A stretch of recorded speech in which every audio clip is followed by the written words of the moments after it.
Hey guys, so it's April 20th for 2020. We are doing workout one of the Support Your Local Box fundraiser. This is the fundraiser that CrossFit is putting on to support all of the CrossFit affiliates across the world that are closed down for the COVID-19 shutdown quarantine. We are doing all three workouts this week in a row, Monday, Tuesday, Wednesday. None of the workouts seem to overlap with each other as far as the movements, and none of the workouts seem to really affect the other one because they're not so similar. Whereas in the open, a lot of times you might do ring muscle-ups one week and bar muscle-ups the next, or ring muscle-ups and pull-ups in the next workout. So we're not hitting a lot of the same muscle groups, so I felt confident doing all three in a row. This workout was released 3 weeks ago, so you may have already done it before, but you're welcome to do it again, and you're encouraged to do it again, because just like the open, your score might improve, and this one isn't so taxing or won't kill you that you can't improve or can't do it more than once. And doing this workout one time, you'll definitely learn something, so the second time you'll probably do a lot better as far as pacing is concerned. Because if you come out the gate hot, 10 minutes doesn't seem like a long time, but it is when you're doing some pretty basic movements that seem like you could just go unbroken the whole time, okay? That being said, workout one is a 10-minute AMRAP, as many rounds and reps as possible in 10 minutes, but the score is gonna be reps. So it's 10, 9, 10, 9, 19 plus 19 is 84. That's not right. I know you guys missed my math jokes, so I figured, why not? So keep track like you normally do, but then add them up after you're done. And instead of it being like, oh, I finished 4 rounds plus 10 air squats, you're gonna say 4 times 38, and then plus the 10 reps. Yeah, I didn't add this up before I started. Anyway, the workout is 10 air squats, 9 right arm dumbbell snatch. So you tap the ground, lock out overhead, knees and elbows locked out at the same time, tap the ground again. You're staying on the same arm, so not switching. After you do 9, you set it down, drop to the ground, do 10 push-ups. Then you stand up, do 10 left arm dumbbell snatch.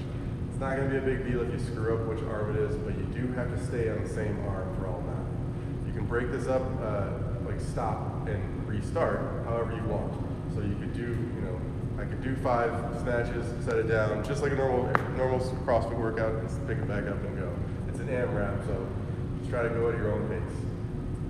For the scaling options, CrossFit really encourages you to do the same workout, but scale it to a jar of food, or a can of beans, or a water bottle, or a water jug, and you would just take a water jug and then tap the ground and go overhead with it.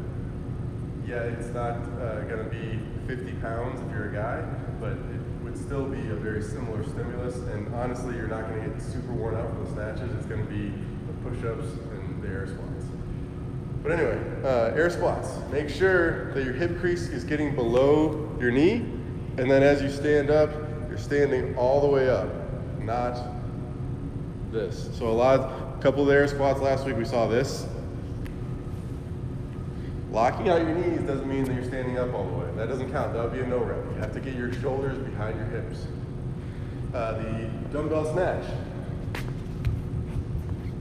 Make sure that your dumbbell is getting between your feet.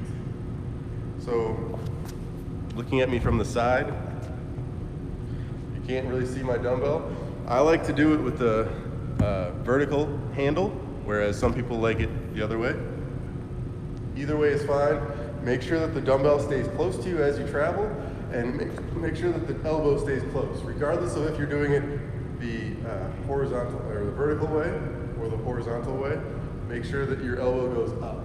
So I'm going horizontal, elbow up. Go vertical, elbow up. Okay, and then drop under it, stand up, and down. You're not going to switch. So one rep, facing you guys.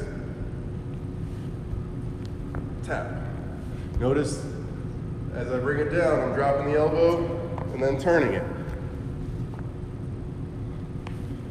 Hopefully you can tell that that dumbbell is staying close to me, and I'm going into a hinge pattern.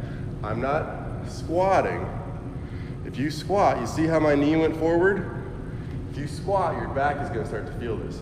So make sure you're hinging. See that my knee is over my heels now? Also, keep aware of your knees. Make sure your knees are getting out. Toes stay on the ground, knees go out. Out. Okay? If the dumbbell gets away from you and you're doing it out here, that could lead to back pain. If you're squatting, that could lead to back pain as well. Keep your hand off your body. Notice when I was doing it, I did my hand out here like a rodeo. That's the snatch. The push-up, let's make sure that we are touching our chest to the ground, coming back up and locking out. I did this before with you guys, but make sure, again, palms are as flat on the ground as possible, and your elbows are traveling back. Also make sure that your knees aren't the last thing to leave the ground. Okay, your chest should be the last thing. Again, look at it from the side. So my knees never touch the ground.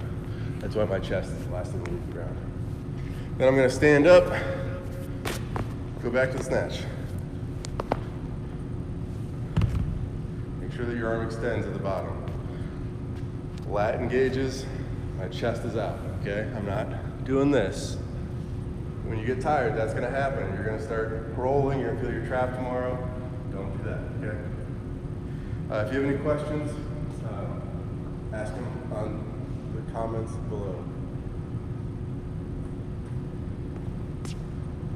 Oh, also, box push-ups and wall push-ups could be scaled for the push-up option. Air squats, if you needed something to sit to, you can always sit to that.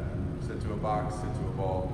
That could be a scaling option as well. For the warm-up, I have my PVC out. I got the PVC because I was made fun of for using a mop when I'm at the gym. But I want you guys to know that I do some of these workouts at home too.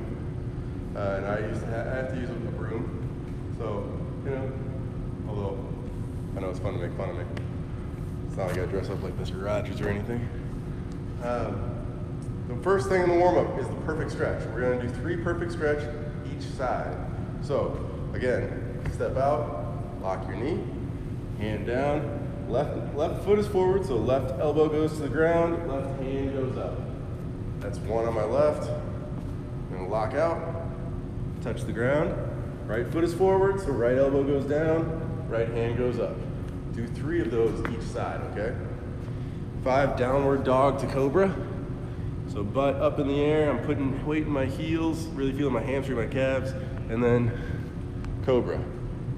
Squeeze your butt a little bit, put your chest out, long your neck. Do 5 of those. I'm gonna take the PVC. I got my knuckles towards the ground. I'm in a snatch grip position, also known as the overhead squat position. I'm gonna keep my elbows locked and pass over my head and back. I mean, that's 1 right there, back and forth. Just so you guys know, when I started this, when I started CrossFit, and especially when I started PVC specifically, I was doing them like this, just like I see some of the newbies. You know, it takes a while, but the better stretch is when you have your elbows locked.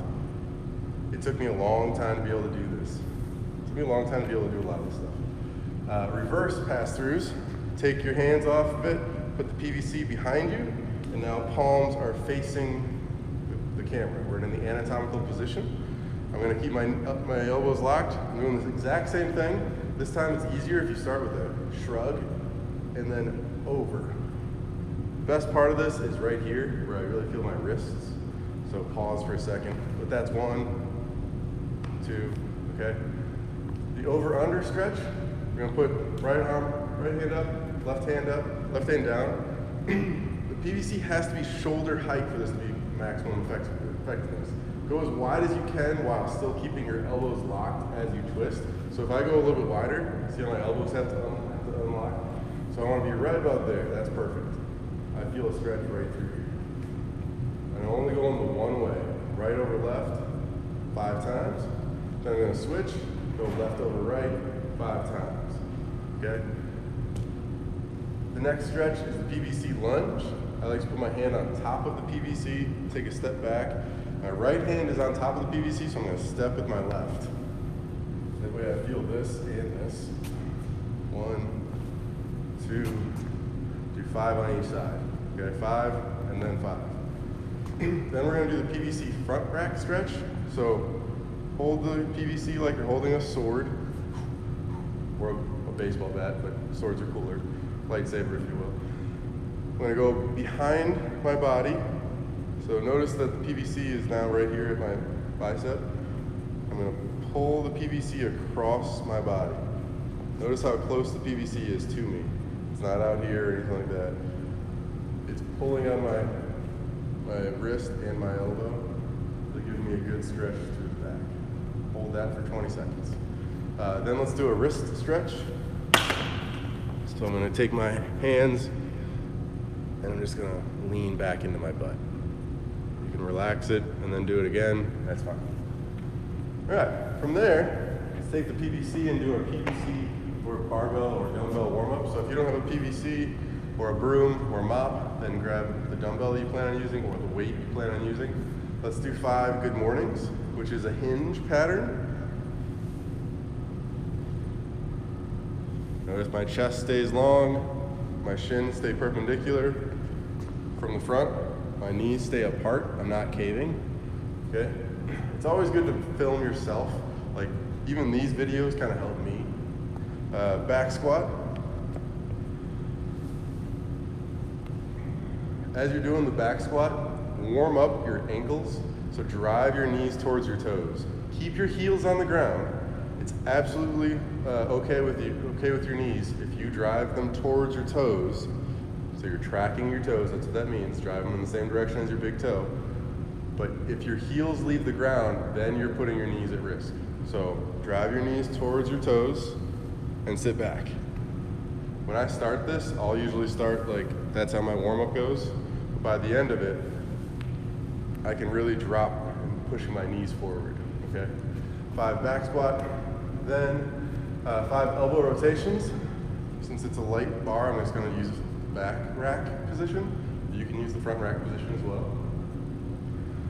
And then finally, 5 front squats. Again, I'm staying upright, but driving my knees towards my toes. And you'll notice, I mean, you guys can tell that I'm pretty tight because my lower back rounds a lot, which it's fine if it does, but it shouldn't round this much. See how round I get? But that's good. You know, I'm getting maximum depth, but by the time we actually get going, I'll hopefully have warmed up enough where it doesn't bother me. Set the PVC down. Okay. We're gonna do 5 single dumbbell deadlift. Today, unlike last week, today we're gonna do it just like we would a snatch, but make sure both heads hit the ground. So we're kind of doing a little RDL motion with this, okay? So, actually that's what I'll call this, single dumbbell RDL, just so we're not confused, to your center. So I'm gonna hinge, stand up, tap. Both heads are hitting the ground as you have to in the workout. So we're prepping the first motion of the snatch, okay? I did 5 on one arm and then 5 on the other. Knees go apart, but I'm hinging, not squatting, all right? 5 single arm strict press. So I'm getting maximum range of motion, really reach, bring that bicep close to your ear. 5 on each arm. And then 5 Russian kettlebell swings with the dumbbell. So again, practicing the hinge position. I'm gonna start by snap. And notice I'm gonna build in height. Arms don't have to be locked.